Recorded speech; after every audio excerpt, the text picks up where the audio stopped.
السلام عليكم. أنا أخصائية العلاج الوظيفي شهد الحديثي. اليوم راح أتكلم عن سنة الامتياز حقتي، خلصتها تقريبا من 4 شهور. اليوم راح أتكلم عن الانترنشيب ابليكيشن والانترنشيب مدينة سلطان والحرس وتبس about الانترنشيب year. أول شي بالتقديم لازم نعبي الأوراق المطلوبة منا، زي هنا المعلومات الخاصة، بعدين ورقة الرغبات. بورقة الرغبات تقدرون تشوفون هنا مستشفيات خارج مدينة الرياض وهنا مستشفيات داخل مدينة الرياض. هذه الورقة عامة لكل التأهيل مو بس الأوتي، ففي هنا مستشفيات ما فيها أوتي، فلازم تتأكدون من خلال المرشدة حقتكم. بعدين هذه الورقة تبين لكم إيش الأوراق المطلوبة في فترة الامتياز، زي صورة من بطاقة الأحوال، صورة من جواز السفر، صورة من السجل الأكاديمي، وصورة من بطاقة البنك يكون فيها الآيبان. طبعا لازم يكون عندكم حساب خاص فيكم عشان تنزل عليه المكافأة، وإذا ما عندكم لازم تفتحون. وهذه ورقات اتفاقية عدم صرف مكافأة الامتياز، هذه إذا كنتوا بتروحون مستشفى خاص فما يكون لكم مكافأة، فلازم توقعون على هذا الشيء. وهذه ورقة حقت اتفاقية عدم إمكانيات التدرب في المستشفيات، هنا إذا عندكم مستشفيات ما تبون تتدربون فيها فتكتبون اسمها وتوقعون. وآخر ورقتين تكون تعليمات وقواعد فترة الامتياز، تكون قوانين يعني، وآخر شيء تكتبون اسمكم وتوقعون.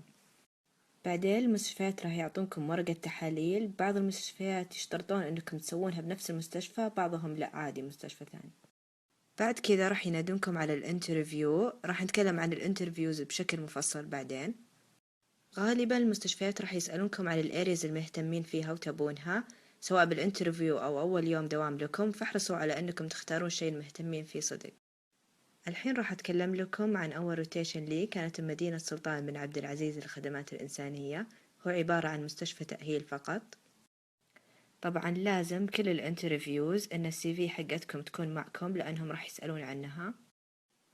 الانترفيو بمدينة سلطان كانت مع أخصائية علاج وظيفي وحدة، وكانت الأسئلة عن إيجابياتي سلبياتي، ليش اخترت أوتي، يعني ما كان فيها أسئلة عن كيسز أو عن التخصص. والانترفيو كانت as a group، يعني كنت أنا ومعي 3 بنات مقدمين غيري.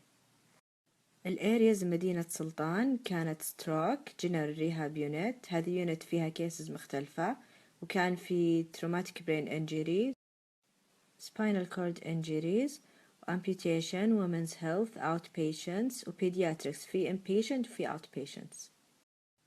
كان في بكل يونت special form للإيفالويشن والdischarge، والsub notes must be updated every week. وكان في كل أسبوع staff meeting نتناقش عن البيشنتس، كان متكون من الفيزيشن، النيرسز، الكيس مانجر، السايكاتر، الأوتي والبيتي والسبيتش ثيرابيست والفوكيشنال ثيرابيست والدايتيشن. طبعا الانترنز كانوا لازم يتكلمون و present their patients. طبعا لازم يا presentation يا activity تكون كبيرة وحلوة ومرتبة. حنا يومها سوينا الأوتي داي بمدينة سلطان، وإذا كنتم مضطرين تغيبون أو تبون إجازة يكون بالاتفاق بينكم بين البريسبتر حقكم. أول يونت رحت لها كانت traumatic brain injury unit، كانت أعمار المرضى غالبا شباب من 18 إلى 32، وأغلبها كان سببها حوادث. السيمتومز اللي كانت تظهر عليهم أغلبها cognitive و behavioral problems such as memory concentration problem، mood swings، aggression، depression. وكان في برضو sensory problems سواء بالvision بالhearing، hypersensitivity و speech difficulty، problems بالbalance. physical problems زي physical paralysis، spasticities، muscle weakness، limited range of motion. الأوتي intervention كان cognitive rehabilitation therapy، group therapy عشان socializing، range of motion، muscle strengthening، spasticity and pain management. splinting كنا نوديهم السوبر ماركت عشان الماني مانجمنت، وكنا نعطيهم قبل لا يطلعون من المستشفى home program exercise. كان المفروض أقعد بالتي بي آي 10 weeks but I extended 2 more weeks because they were admitting different cases from GRU such as poliomyelitis و orthopedic. بعدها رحت للستروك يونت، طبعا أغلب المرضى كبار بالعمر أكبر من 50، قعدت فيها بس 5 weeks عشان السيمتومز والتريتمنت مشابه للتي بي آي.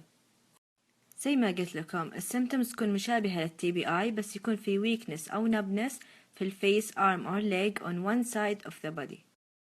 وبرضه شيء مهم بالستروك patients إنكم لازم دائما تقيسون ضغط الدم، لأنه يكون عندهم يا hypertension، فلازم توقفون تمارين عشان يرتاحون شوي.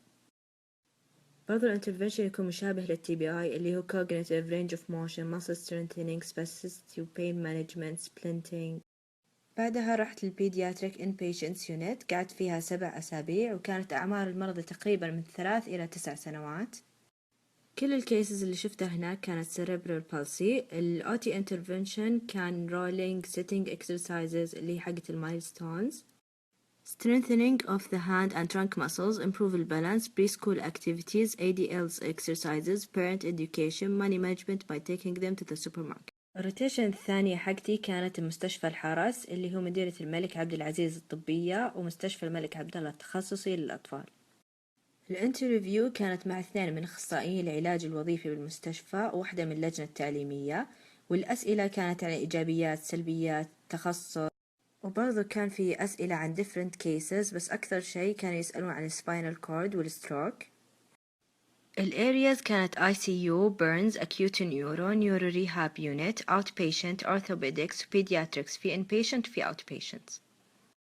ما كان في special form للevaluation والdischarge، بس كان لازم نكتبها على هيئة SOAP note which contains all information about the patient.